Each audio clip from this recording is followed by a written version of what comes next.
Welcome to Betting Weekly Live. It's Wednesday, the 4th of September, and I've got Nigel Seeley with me back from New York City. How are your travels, Nigel? You very well. My throat is a bit sore, a bit croaky. I'm very, very tired. I had a bit of a sleep on the plane, which was pretty smart.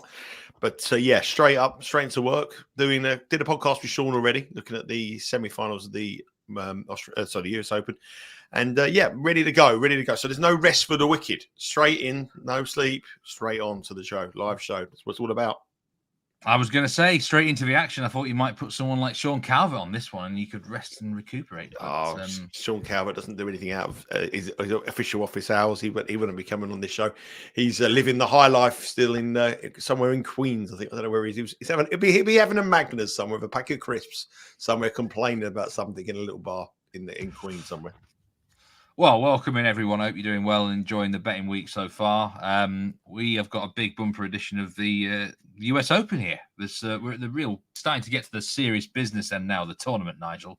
We're going to talk about both the men's and the women's draws and the matches that are to conclude in the quarterfinals. So let's have a look at the outright winner market for the men's. There's 6 guys left in it, and we've got an odds-on favourite, even with 6 players left. Jannik Sinner is the jolly -112 with Bet Rivers. Then you got Taylor Fritz at +400. Daniil Medvedev, that match we're going to talk about, Sinner against Medvedev soon, is the third favourite. And then you're looking at 12-1 bar, Nigel. So, yeah, I mean, is that a fair price for Sinner at this stage with 6 gentlemen left? Well, he got better and better as the tournament's gone on. His best performance was in the last round. He's got better. Obviously come into this tournament with a bit of a cloud with the failed drug test that he had, and the jury's still out whether he should be given no punishment that other players have given punishment for similar crimes. So it's split whether they're happy with him or not. But I thought that he may struggle here. As I said to you when we spoke earlier in the week, that I thought the top 3 in the betting were worth fading. I wanted to take on the front 3. We've got Alcaraz beat, we've got Djokovic beat, and now Sinner still in there. And I still think he's vulnerable. I still think he can be beat. The thing with Sinner is that it's the scheduling. So his body breaks down in hot, humid 5-set matches. He's physically not strong. And this Medvedev match tonight, if it was the first game on, Arthur Ashe, when it's a hot day today, if it was the first match on, I would probably be very confident about Medvedev breaking him down, because Medvedev does grind you down. The fact that it's a night game and it's obviously cooler, it gives Sinner a big advantage. Whether he's -112 to win the tournament, that's a totally different thing. I wouldn't bet him at -112, but he's the number 1 player. He is the Australian Open champion. He is the man to beat. But I think I'm not betting him. I mean, the big story, obviously, is that we're going to have an American finalist, first time since 2006, I believe it was. When Andy Roddick. Andy Roddick. Yeah. So long, and he won it as well a couple of years previous to that. So that is the big story coming through. And, Fritz and Tiafoe tomorrow will probably be one of the biggest betting tennis matches in American sports betting history, I think, when you consider, it's a big, big match, career-defining match for the two of them. So that's the big story coming through. The other players, Minaur and Jack Draper, I can't see either one of them winning the Australian Open. So I keep saying the Australian Open. Can't win in the US Open at this stage of their careers.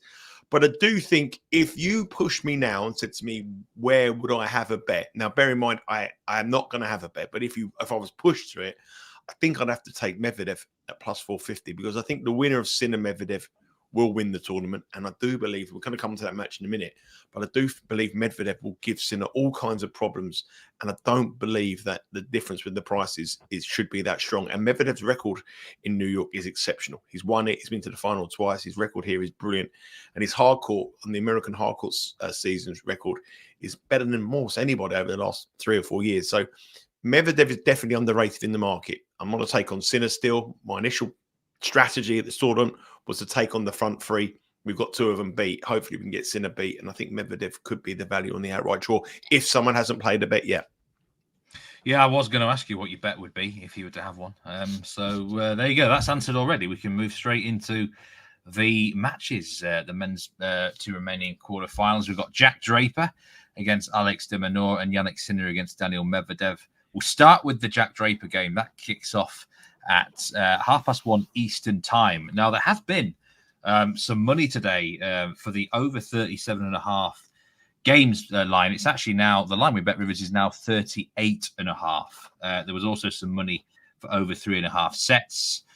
It's a bit interesting that it seems that the public think this match is going to extend longer than initially thought. Nigel, I mean, what are your thoughts on that? Yeah, I think there's a good chance this will go on long. I mean, these are both big servers. You've got Jack Draper, who's obviously he's very similar to Sinner, where his body conditioning isn't great, and I don't think that's going to help him in terms of the scheduling of his matches. Because I said it's a very hot match, hot day. It's in the afternoon on Ash, and it's a big court, and I think he's going to be. The pressure could get to him. I think the weather could get to him as well. The heat. Draper doesn't. His body doesn't do well in long matches. But I do believe here that the angle would be the games. And if anyone's played 37.5, I think that's a really nice play. If you look at the head-to-head between the two of them, Alex de Minaur has got a very healthy 3-0 winning record. And unlike some other head-to-heads, when you look at head-to-heads in tennis, the one thing you want to do is look and see how relevant it is. Sometimes you go back to like 2005 and 2012, and that's not relevant. But these two players have played each in the last 3 years. They played in Acapulco in 2024, and de Minaur in the semi-final was 4-0 up in the third set, and Draper had to retire injured. They played in Tokyo in 2023, and that match was a best of 3 sets. And there was 36 games in that match over 3 sets. It was 4-6, 7-6, 7-6. So that brings the overline in. And they played at Wimbledon, the only time they've met in a best of 5 set match in 2022. And de Minaur won 3 sets to 1. He lost the first set 5-7. And in that, then he won a tiebreak 7-6. And then again, Draper dropped his levels and lost the match 6-2, 6-3. So I see a kind of repeat of that happening again. I think the first set will be extremely competitive. Like I say, big servers. De Minaur, one of the fastest players around court. Draper's got this huge serve, and the conditions will make Ash is playing a little bit quicker than the other courts.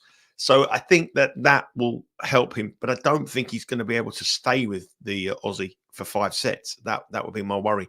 De Minaur has had an injury concern. You know, he retired at Wimbledon, and he hasn't played much tennis since then, but he's put them all behind him here. His route here has been pretty impressive. He beat Thompson in the last round, Evans, which he won the last 2 sets, 6-love. And obviously Draper beat Bosic van der Sandschulp, and he beat Mahak in the last round as well. So I think overs here. I would go over the sets, maybe over 3.5 sets, or over in set number 1, over 10.5, over 9.5. Because I do think this first set will be really competitive. And you've got to remember for these two, they're young players, and nerves are going to be important here for them. And it's an opportunity for them to get to a major semi-final. And that hasn't happened for Draper before. I don't think it's happened to Alex de Minaur either. So nerves will play a part. And I think the first set will be very nervy and very tight. So my angle here would be games. But I think instead of going all the way in on the 37 or 38.5, play that first set over 10.5, because I think the first set could go to a tiebreak. That's the kind of match, I think. And then as it goes on, I think Draper's got to win it 3-love. And I think if it goes into a deep match, into a 4th or 5th set, I think de Minaur will have the advantage with his fitness. What's really interesting, bettors seem really undecided about the money line here. We've got 60% of the money on de Minaur, but 63% of the spread money is on Draper. Now, this is really close, actually. It seems a really close betting heat with Bet Rivers at the minute.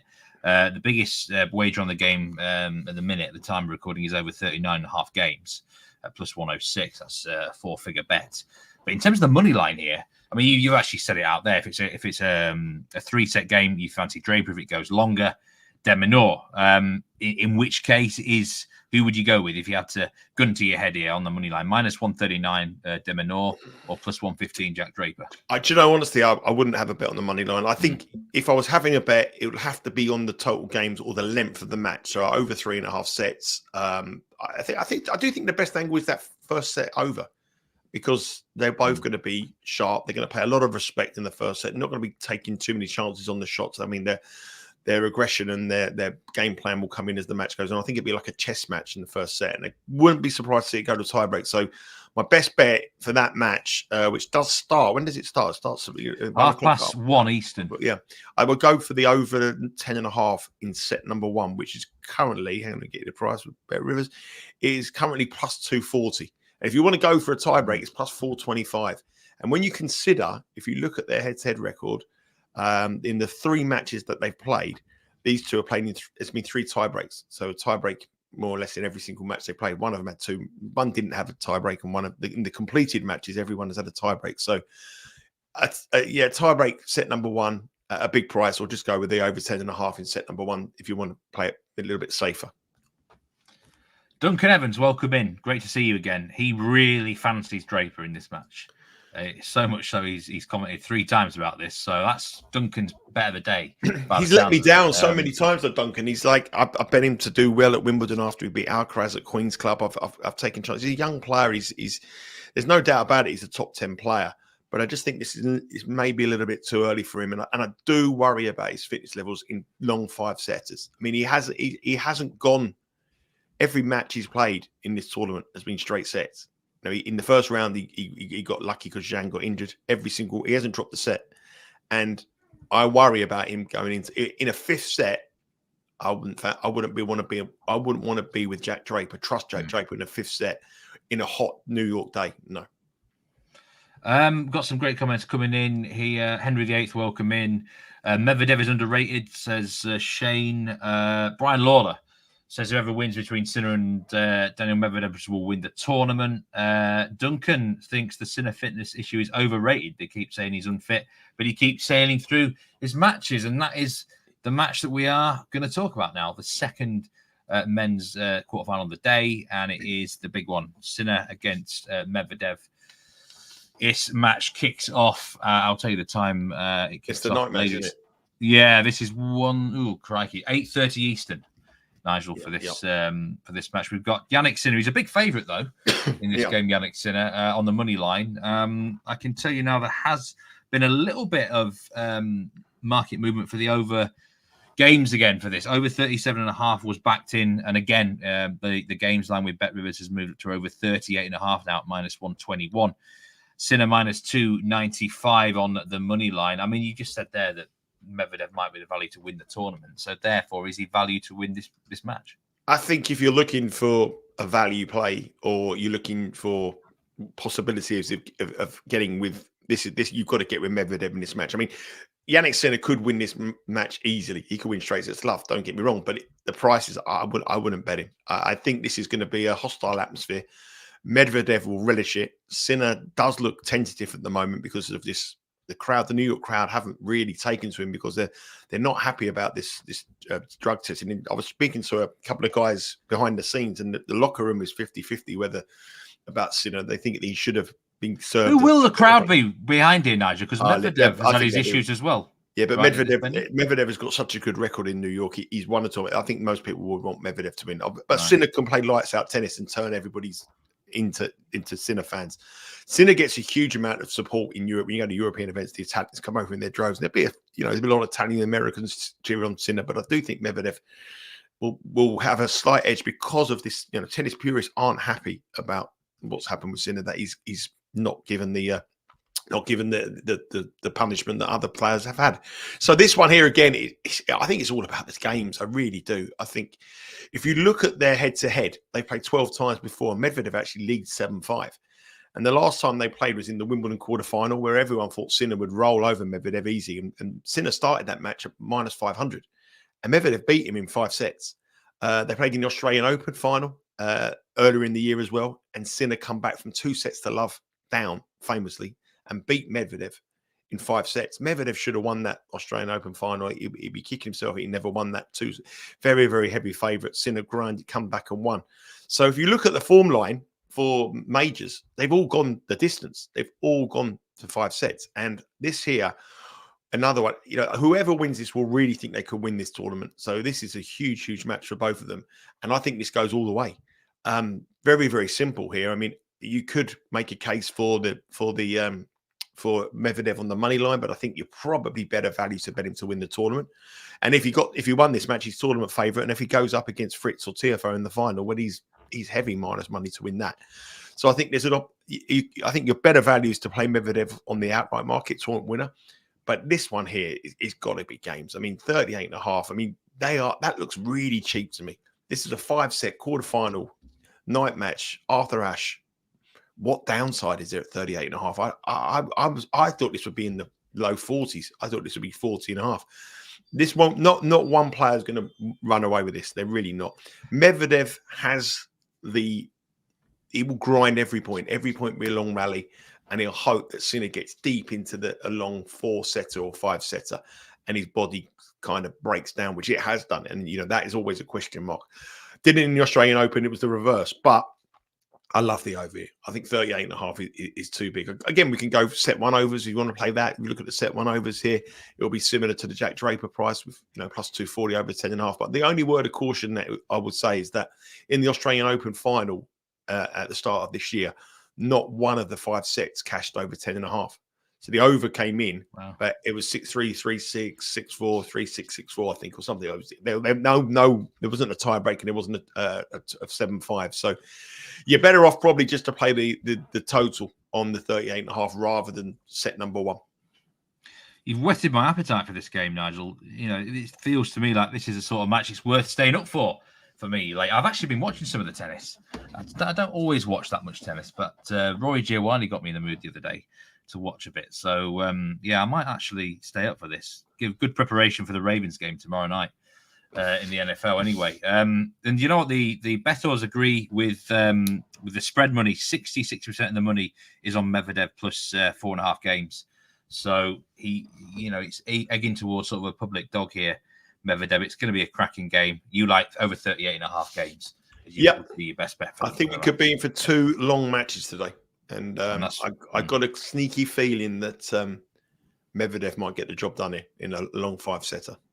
That's what a lot of the comments are saying as well. The other thing about Medvedev is that he's playing really, really well, and he's just going unnoticed. Sinner's the sort of favourite. He's got these problems as well. I keep saying it, but I do think that's going to have an effect on him. But I think that Medvedev is just going under the radar, and there's no pressure on him. He can just go in there and have a free hit. All the pressure's on Sinner, and I think Medvedev's got a chance. I think he'll thrive in that situation. I think he thrives with the New York crowd. He loves everyone getting on top of him. He loves getting some sort of feistiness going. And I think if he went into a 5th set, I'd want to be with Medvedev. We're going to move on to the women's, but there is a question here from Brian. He thinks, does attitude come into this and temper? He's on about here, Medvedev can get so annoyed by the crowd. You actually think the opposite here, that he can thrive on it?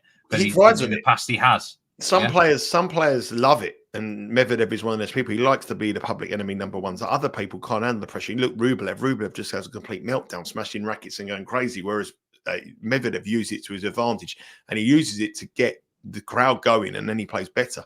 I think he'll love this. I think he'll absolutely love this. Imran Kamali has come up with a brilliant comment here. AFCON qualifiers. I don't actually have a bet today. This is all about the tennis. But so this can be the football bet of the day. Imran can be the tipster. Tanzania money line. That's the one to be on in the African Nations qualifiers, Nigel. Well, Imran can send his CV in if he wants a job. If the Tanzania money line, well, our Tanzania expert, but he's more of the Tanzania under-19 expert. RJ, he will be on soon to get his bets. But Tanzania against Ethiopia. What's going on in here? Come on, this is. We've got US Open tennis, Tanzania, Ethiopia. Oh, it's good to see you, Imran. I know you were on the live shows when we did them all last season as well. So I hope you're doing really well. We're going to move on to the ladies now. The women's draw, 6 women left. Sabalenka, you did say on various episodes and on these live shows that you were going to go big on her for this tournament, Nigel. She's now the favourite, clear favourite, minus money favourite, minus 110. To win the US Open. Iga Swiatek plus 220. And, you got ladies as big as Haddad Maia at 33-1 effectively there, Nigel. So, is it the same case for you? Keep lumping on Sabalenka? I think the price is no value now. 3-1 at the start of the tournament, which I thought was tremendous value. I said it to you that I liked her a lot. I think the court speed is quick. She's a power hitter. She's full of confidence, and I think she's going to take some stopping. I think the only person who can beat her is herself, because she does have problems with her serve sometimes. And I think that if the serve goes and she gets the blitz, she's an awful lot of double fault sometimes. She seems to have put that over behind her now, but I think she can only beat herself. I do think though this Navarro match she's got to play is a difficult little match. I think this is a tough little game. I don't think Navarro will beat Sabalenka. I don't think she's got the power to completely blow her off the court. But I do think that this will be a little bit of a test for her, and I think it'll be a little bit closer than what Bet Rivers suggests. I mean, Sabalenka and Navarro played twice this year. They played in India and Wales, and Navarro actually beat her 6-2 in the final set. And then in the French Open, Sabalenka beat her 6-2, 6-3. Sabalenka's playing some great form. She's in great form, but I do think Navarro, she's obviously she's an American girl. Her father's a billionaire, and she's got huge. I think she's actually from New York. She was born in New York, so she's got the New York crowd behind her. And I think that having been there for the last week, the fact that American tennis is doing really, really well, their people are starting to feel good and feel that they could get a women's couple of, they've got Jess Pegula as well. They could get 2 women in the final here. And they're definitely going to get a men in the final. So American tennis is really in a good place at the moment. And I feel that feel good factor on this court will make this tough for Sabalenka. I still think she'll have enough to get through to the final, but my angle here would be to get with Navarro on the spread, or maybe even like bet Sabalenka to win 2-1, because I don't think it's going to be as easy as those odds suggest. Really, we've still got 2 quarterfinal games. We'll talk about the Swiatek match soon. Yeah. Beatriz had a Maia against Karolina Muchova. Yeah, Muchova. Muchova. Yeah, that is a match at 12 p.m. That's kicking off pretty soon. Actually. Yeah, that'll be on. I mean, Muchova beat Jasmine Paolini in the round of 16, and I bumped into Jasmine Paolini yesterday at JFK Airport. I know. I saw the highlight of her career. That was the highlight of her career. She asked me for a selfie. I said, "Of course, Jasmine, I'm a man of people." Took a selfie with her, and she was absolutely ecstatic. She put her head down, didn't speak to me. But Muchova's playing well. I mean, she hasn't dropped the set. I mean, look, there's a lot of money for Muchova. This is of all the matches today, the money's coming in for her, and Haddad Maia's a big drifter. So explain that one then, Nigel. What is that all about? Because the Brazilian is not liked at all by the market at the minute. Well, Haddad Maia's done well to get it, but she Kalinskaya she beat in a bit controversial in round 3. Wozniacki, she was very, very fortunate to beat in the round of 16. She didn't play very well in her opening round as well. She was pretty poor. And I don't think the court is perfect for her. I mean, it's a hard-hitting court. They're playing with faster balls. The balls are lighter. So the women's is all about power. Haddad Maia is a clay court specialist, really, even though she does well on hard court. She's a clay court specialist. And the other thing I think the big factor is Muchova's had injury concerns, and she seems to be 100% fit, which she almost beat Iga Swiatek last year in the final of the French Open. And that's virtually impossible to do. So when she's fit, Muchova, which is very rare, she takes some stopping. She leads 3-0 in the head-to-head, so people who like the head-to-heads will be looking at that. One of them, the first time they met was in 2016, so that's irrelevant, but they did win in Cincinnati in 2023, which is in similar kind of court conditions to what you got at Flushing Meadows, and she beat her in Ostrava as well. So everything points to Muchova win here, and I think it will be pretty comfortable. So if you're betting the -$3, is it -3? -286 now at the time of the time of going live. The actual handicap, the spread was -4 earlier in the day, and that was at +120, and now that's odds on. So I would take -4.5 now. I would take the -114 on Muchova to win 2-0.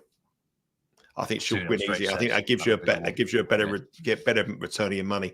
Haddad Maia's always got problems with her nerves. I mean, she played against Wozniacki, and it was literally brilliant WTA tennis. Every woman was broken every single match. Wozniacki should have beaten her, really. I thought. I bet Wozniacki. She was so good, played well in the second set, and then got broken and just couldn't hold a serve. It was a pretty poor match, really, by the standards that we've seen on the women's tour.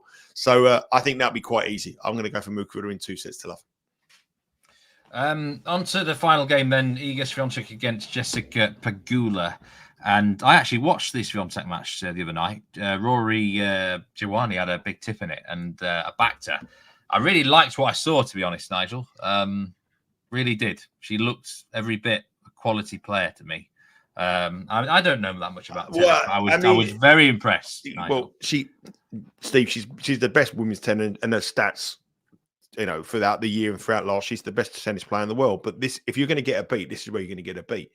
She's going to get she'll get beat on this tournament or Wimbledon, because this is not the surface that she likes. Pegula's beat her. in Montreal. I think last year she beat in the semi-finals of Montreal last year. They played 9 times and they've won 6-3 to Swiatek. They met in the US Open in 2022. Swiatek won 6-3, 7-6. Which was quite tight. I think Pegula's got a shot here. I really do. I don't know if I'll bet on the money line because I'm not convinced by her totally. I mean, she's Navarro and Pegula. Their parents are billionaires, and so they've never really had to fight and gritty on the tennis court. They've had a privileged lifestyle, whereas I think Swiatek's got to fight for everything you've got. So I think that is a huge factor when you look at people who have got a huge amount of money from them behind them. But she's going to have the support from the crowd without a shadow. It's going to be wild in there. Everyone will get Swiatek beat, and Swiatek does get a little bit flaky at the moment. She comes in with the headphones and like bigger than mine, and she tries to put the crowd behind it. But this is New York on we were placed in the semi-final with the American girl. So I think Pegula's got a chance. Would I bet her at the price? No, I probably wouldn't. I'd probably play if she took the opening set, because I think it would be hard for Swiatek to come back from that. But I think if I was looking for an angle, I'd probably play the total games, look at the total games, or maybe even take Pegula on the spread with a nice start. But this isn't going to be easy. I mean, the last time they played was in 2023 last year at the Masters Cup, and Swiatek won 6-1, 6-love in the final. That was the final, so it won't be as easy as that. But yeah, it's going to be. I think it's a test. I think it's a test tonight. I think that Pegula gives her a match. Yeah, that is the 7 p.m. Eastern time kickoff. I'm probably going to watch that as well. As I said, I really did enjoy her tennis from what I saw the other night. Thanks very much for so many comments coming in today from everyone. Welcome in, Rick. Great to see you. Rafa Silva as well. Just trying to look for any questions that we might answer before we go. J-Rod, am I going to bet on anything on the Baltimore match tomorrow? I'm looking at the under 46.5, J-Rod. Someone says they like the Pegula Ethiopia Cuba. I never thought I'd be sitting in a show where I'm having Pegula and Ethiopia doubles parlays. We've got a different opinion on that match. Someone's gone. Why is there so much interest in the African nations? I think it's literally the only matches on of significance today. The African nations qualifiers. Maybe I should have looked into them, Nigel. What the African? I think it's the only thing on, isn't it? Yeah, we've got Comoros against Gambia as well is one of the headlines. Oh, that's the big one. That's the big one. But some other comments here. I would never trust Pegula to win, says Mandeep Singh. The last tennis player to win 6-0, 6-0, 6-0. I don't know who that was. Who would that be? Wouldn't you? I'd retire if I was on the end of that sort of beating. I really would. Well, I don't know. There's a lot of money here, I don't know. 6-love, 6-love, 6-love. I wouldn't know. I wouldn't have a question. I don't know who it was. But it's incredible. The amount of interest in the soccer in Tanzania, Ethiopia is quite remarkable. But there's just done a podcast with Sean and I as well. So we're looking at the TFO Fritz match that's available on the podcast betting weekly game bet match. He's got a really good bet on it. And it's one of the props, and the argument for it and the reasoning for it is, it's obviously Sean Calvert is excellent, but he's got a really, really good bet that it's very, very good for that match. And what time is that probably going to drop, Nigel? Do we know enough? I reckon it'll be dropped in the next 2 or 3 hours. Right. So keep your eye out for that game bet and match. Just before we go to notable wagers, biggest tennis bet today, the US Open, is on Muchova on the money line. Is a $25,000 bet on the Orioles money line, minus 357 in the baseball. Francis Tiafoe, that was yesterday's winner. Sorry, that was a winner yesterday on the Orioles money line. $23,000 was won on Francis Tiafoe on the money line live at minus 110 against Grigor Dimitrov. That was a pretty good winner. And someone had 20,000 on Emma Navarro at plus money live against Badosa. So whoever was lucky with that Tiafoe match was lucky, because Bet Rivers still pay you out if your player retires. Because Dimitrov retired. He was injured and he retired. So certain books don't pay out. Yeah, so Bet Rivers will pay you out if your player progresses through to the next round. Generous. So it's very. Sean is still in New York. Raisbeck 7 has asked if Sean is. Yes, he's still in New York. He's somewhere in a dive bar in Queens at the moment, drinking Magners. Don't know where he is, but hopefully he's safe. But he'll be okay. You can look after Shakespeare. Himself. Great to see you, Shakespeare. He comes in with his baseball bets each day. Kansas City Royals against Cleveland Indians. The money line there. Kansas City Royals. I'll have that in the parlay with Ethiopia, Pegula, and that one. It's all eyes on Tanzania, Ethiopia in the soccer today. What a world. Half an hour that kicks off. But thanks very much. We're out of time. Some brilliant, great interaction today. Thanks for anyone who joined in live, always watching on demand. Do hit that like button if you're not already. And we're really close to 5,000 subscribers. So it really help us out if you could hit that subscribe button if you're not already. I'm sure most of you already are. Nigel, brilliant to have you back. And okay, mate, good luck with all your wagers today. Yeah, good luck, everyone. Good luck on the Tanzania game, everyone. Ethiopia all the way for me. Come on, Ethiopia. Stay safe, everyone. And remember to gamble responsibly, especially in those African Cup of Nations games. Yeah.